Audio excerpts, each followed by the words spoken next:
ജസ്ന സലീം എന്ന വിവാദ റാണി സോഷ്യൽ മീഡിയയിൽ വീണ്ടും വിവാദമായി. സ്മൃതി എന്ന യൂട്യൂബറെ അപമാനിച്ച് വ്യാജപ്രചരണം നടത്തിയാണ് ഇത്തവണ ജസ്ന സലീം സോഷ്യൽ മീഡിയയിൽ നിറഞ്ഞു നിൽക്കുന്നത്. സ്മൃതി എന്ന് പറഞ്ഞ കുട്ടി ഞാൻ ഇതുവരെ അവളെ കുറിച്ച് വ്യാജ പ്രചരണമായിരുന്നു പറഞ്ഞത് എന്ന് പറയാതെ ഇനിയുള്ള തൂക്കിക്കൊല്ലുന്ന ഒരു സാഹചര്യം വന്നാലും ഞാൻ മാപ്പ് പറഞ്ഞ് വീഡിയോ ചെയ്യാൻ പോകുന്നില്ല. റീച്ച് പറയുമ്പോഴാണ് ജസ്ന സലീമിന് ഈ റീച്ച് ഉണ്ടാക്കാൻ എന്ത് ചെയ്യാന്നുള്ളൊരു മനോഭാവം വന്നത്.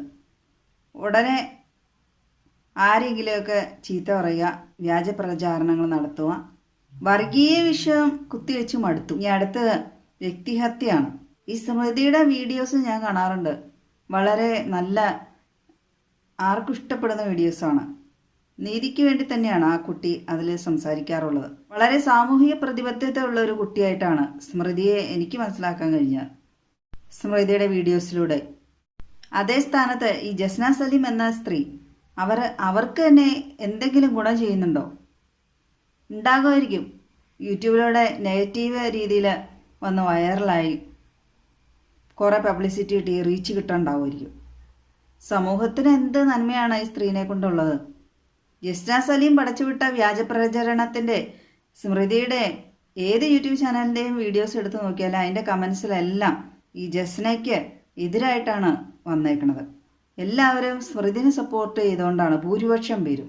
ജസ്നയെ സപ്പോർട്ട് ചെയ്യുന്നവരെന്ന് പറയുമ്പോൾ അറിയാലോ അതേപോലത്തെ സ്വഭാവമുള്ള ആൾക്കാരെ ആയിരിക്കണം. പത്തനംതിട്ടയിൽ താമസിക്കുന്ന സ്മൃതി അബോർഷൻ നടത്താൻ കൊയിലാണ്ടി പോയിന്ന്. അപ്പോൾ ഈ കൊയിലാണ്ടിയിൽ അതിനുള്ള ഹോസ്പിറ്റല് സജ്ജീകരിച്ച് വെച്ചേക്കുവാണെന്നല്ല അർത്ഥം. സ്വന്തം നാടെങ്ങാണ്ടാണ് ഈ ജസ്നയുടെ കൊയിലാണ്ടി എന്ന് പറയുന്നത്. എന്നിട്ട് സ്വന്തം നാടിനെ വരെ അപവാദം ഉണ്ടാക്കി വെച്ചേക്കുവാണ്. ആ നാട്ടുകാർക്ക് ഈ സ്ത്രീനെ കൊണ്ട് എന്ന് നാണക്കേടാണ്. സ്വന്തം നാടിനെ കുറിച്ചൊക്കെ ആരെങ്കിലും ഇതുപോലെ അപവാദം പറഞ്ഞുണ്ടാക്കൂ?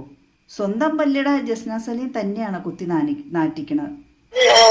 സ്റ്റേഷനിൽ പോയപ്പോ എന്നോട് സി പറഞ്ഞൊരു കാര്യ, നിങ്ങളെ പറ്റി പറയുന്നുണ്ട് നിങ്ങളും തിരിച്ചു പറയൂ, വേറൊരു ഓപ്ഷൻ അവര് പറയുന്നില്ല. എനിക്കിതേ ഓരോ ഓപ്ഷൻ. വ്യാജപ്രചരണം കൊണ്ട് ഹോസ്പിറ്റലിനെ അപമാനിച്ചിരിക്കുന്നു.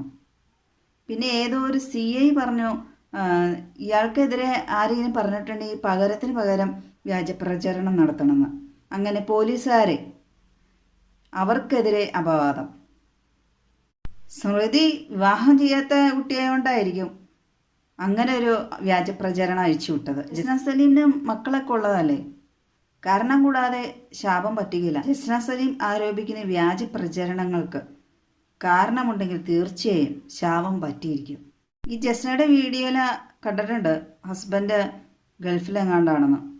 അവിടെ വല്ലതുമാണെങ്കിൽ ഈ പുള്ളിക്കാരി ഇങ്ങനെ ചുമ്മാ അഴിഞ്ഞാടി നടക്കും പോലെ നടന്നിട്ടുണ്ടെങ്കിൽ കല്ലേറ് കൊണ്ട് ചാണ്ട വന്നേനില്ലേ.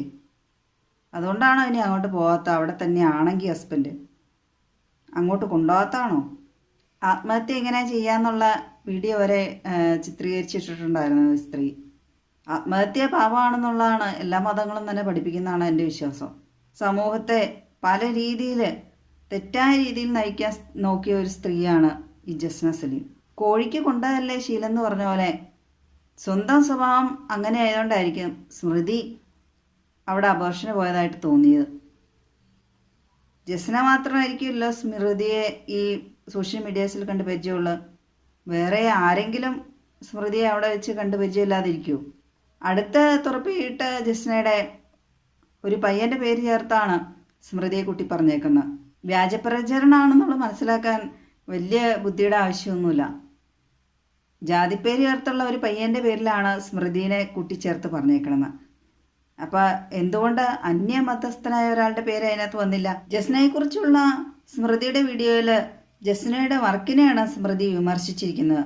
ജസ്ന എന്ന വ്യക്തിയെ മോശമായി ചിത്രീകരിച്ചതായി ആ വീഡിയോയിൽ കാണുന്നില്ല. എൻ്റെ പൊന്നു സഹോദരി ജസ്ന, സോഷ്യൽ മീഡിയാസിലൂടെ ഒരാളെ അപാദം പറഞ്ഞ് അപമാനിച്ച് തേജോവധം ചെയ്ത് ലഭിക്കുന്ന റീച്ചുണ്ടാക്കി ലഭിക്കുന്ന പൈസ എന്തിനാണ്? അത് ഹറാമല്ലേ? കാഴ്ചയുള്ള ദൈവം, ജീവനുള്ള ദൈവം, ആ ദൈവത്തിന് അത് നിരക്കാത്ത പണിയല്ലേ ജസ്ന ചെയ്യുന്നത്?